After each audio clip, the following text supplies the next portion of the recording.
Assalamualaikum warahmatullahi wabarakatuh. Perkenalkan, nama saya Agus Rifki, NIM 20233037. Tugas ini saya buat untuk mata kuliah Komunikasi Perpajakan. Saya berasal dari Prodi Manajemen Pajak. Tugas ini untuk melengkapi pertemuan K14 Komunikasi Perpajakan.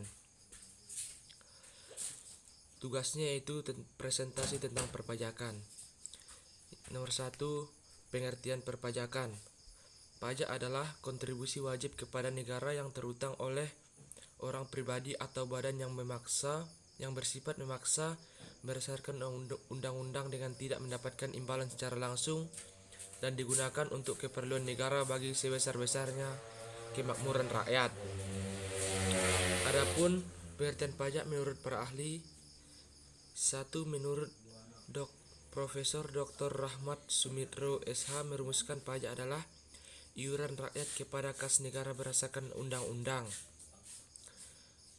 dengan tiada mendapat jasa timbal yang langsung dapat ditujukan dan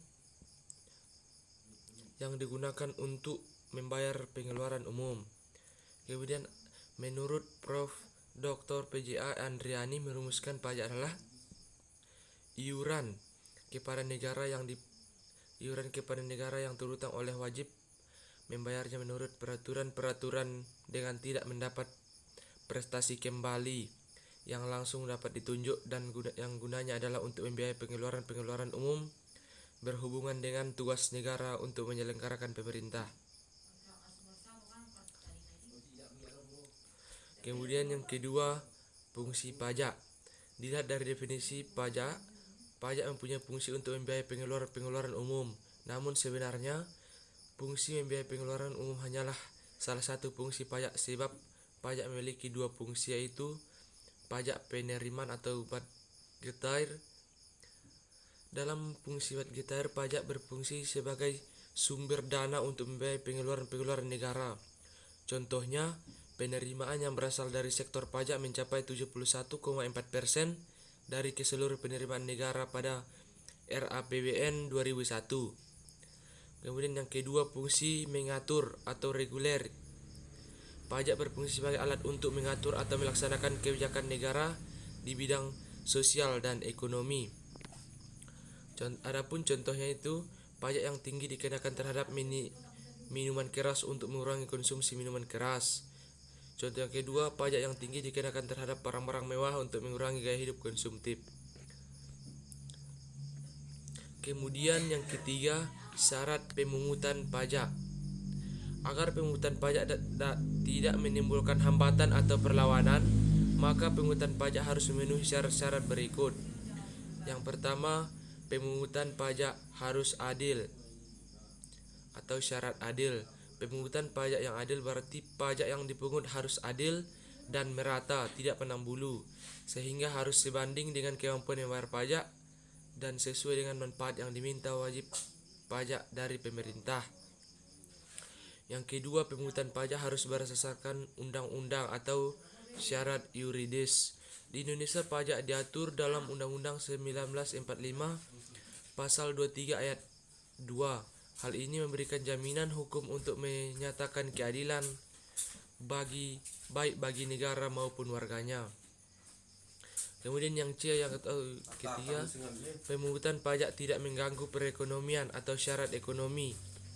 Negara menghendaki agar perekonomian negara dan masyarakat dapat senantiasa meningkat. Oleh karena itu, pemungutan pajak tidak boleh mengganggu kelancaran kegiatan produksi dan perdagangan yang akan mengakibatkan kelesuan perekonomian negara. Yang kedua, pemungutan pajak harus efisien atau syarat finansial. Sesuai fungsi budgetar, biaya pemungutan pajak harus lebih kecil dari pajak yang dipungut. Kemudian yang terakhir atau E, sistem pemungutan pajak harus sederhana. Pemungutan pajak hendaknya dilaksanakan secara sederhana, sehingga syarat kesederhanaan akan memudahkan wajib pajak untuk memenuhi kewajiban perpajakannya. Kemudian yang keempat, jenis pajak. Pajak dapat dibedakan menurut golongan, sifat, dan lembaga pemungutnya, sebagaimana akan diuraikan sebagai berikut. 1. Jenis pajak menurut golongannya. A. Pajak langsung. Pajak langsung adalah pajak yang pembebanannya tidak dapat dilimpahkan kepada pihak lain, tetapi harus menjadi beban langsung wajib pajak yang bersangkutan. Contohnya PPh atau pajak penghasilan. Kemudian yang B, pajak tak langsung. Pajak tak langsung adalah pajak yang pembebanannya dapat dilimpahkan ke pihak lain. Contohnya PPN atau pajak pertambahan nilai dan pajak penjualan. Kemudian yang kedua, jenis pajak menurut sifatnya. A. Pajak subjektif. Pajak subjektif adalah pajak yang didasarkan atas keadaan subjeknya, memperhatikan keadaan diri wajib pajak yang selanjutnya dicari dari syarat objektifnya. Contohnya, pajak pendapatannya adalah 1944 dan pajak penghasilannya 1981. Kemudian yang B, pajak objektif. Pajak objektif adalah pajak yang berpangkal pada objeknya tanpa memperhatikan diri wajib pajak. Contohnya pajak bumi dan bangunan atau PBB, karena pajak bumi dan bangunan dikenakan terhadap keadaan dari tanah dan bangunan, bukan dari keadaan pemiliknya. Kemudian yang ketiga, jenis pajak menurut lembaga pemungutnya. A.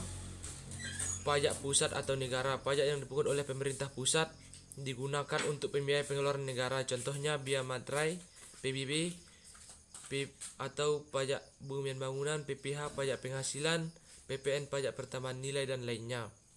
Dan kemudian yang B, pajak daerah. Pajak yang dipungut oleh pemerintah daerah dan digunakan untuk membiayai pengeluaran daerah. Pajak daerah diatur dalam PP nomor 18 tahun 1997 sebagaimana diubah PP nomor 34 tahun 2000. Pajak daerah sendiri dibagi menjadi dua, yaitu pajak provinsi. Contohnya pajak kendaraan bermotor, dan kendaraan di atas air. Biaya balik nama kendaraan bermotor dan kendaraan di atas air. Pajak bahan bakar bermotor, pajak pengambilan dan pemanfaatan air bawah tanah, dan lainnya. Kemudian yang B, pajak kabupaten atau kota. Contohnya pajak hotel, pajak restoran, pajak hiburan, pajak reklame, dan pajak penerangan jalan. Kemudian yang keenam, hambatan pemungutan pajak. Hambatan terhadap pemungutan pajak dapat dikelompokkan menjadi dua, yaitu A. Perlawanan pasif. Masyarakat enggan atau pasif membayar pajak yang dapat disebabkan antara lain A. Perkembangan intelektual dan moral masyarakat, B. Sistem perpajakan yang mungkin sulit dipahami masyarakat, C. Sistem kontrol tidak dapat dilakukan atau dilaksanakan dengan baik. Kemudian yang B, perlawanan aktif. Perlawanan aktif meliputi semua usaha atau perbuatan yang secara langsung ditujukan kepada fiskus dengan tujuan untuk menghindari pajak. Bentuknya antara lain 1. Tax avoidance atau usaha meringankan beban pajak dengan tidak melanggar undang-undang. Kemudian yang kedua, tax evasion. Usaha meringankan beban pajak dengan cara melanggar undang-undang, menggelapkan pajak. Kemudian yang ketujuh atau yang terakhir, tarif pajak.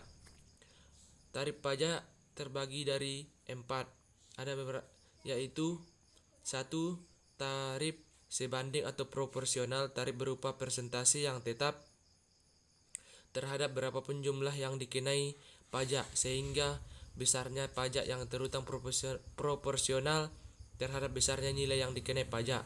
Contoh, untuk penyerahan barang kena pajak di dalam daerah pabean akan dikenakan pajak pertambahan nilai sebesar 10%. Kemudian yang kedua, tarif tetap. Tarif tetap ini berupa jumlah yang tetap atau sama terhadap berapapun jumlah yang dikenai pajak, sehingga besarnya pajak yang terutang tetap. Contoh, besarnya tarif biaya materai untuk cek atau biliet giro dengan nilai nominal berapapun adalah Rp1.000. Yang ketiga, tarif progresif. Persentase tarif yang digunakan semakin besar bila jumlah yang dikenai pajak semakin besar. Contoh, pasal 17 Undang-Undang PPh 2000. Yang keempat atau yang terakhir, tarif degresif, yaitu persentase tarif yang digunakan semakin kecil bila jumlah yang dikenai pajak semakin besar. Baiklah, sekianlah yang dapat saya sampaikan. Apabila ada kesalahan saya mohon maaf. Sekian dari saya. Assalamualaikum warahmatullahi wabarakatuh.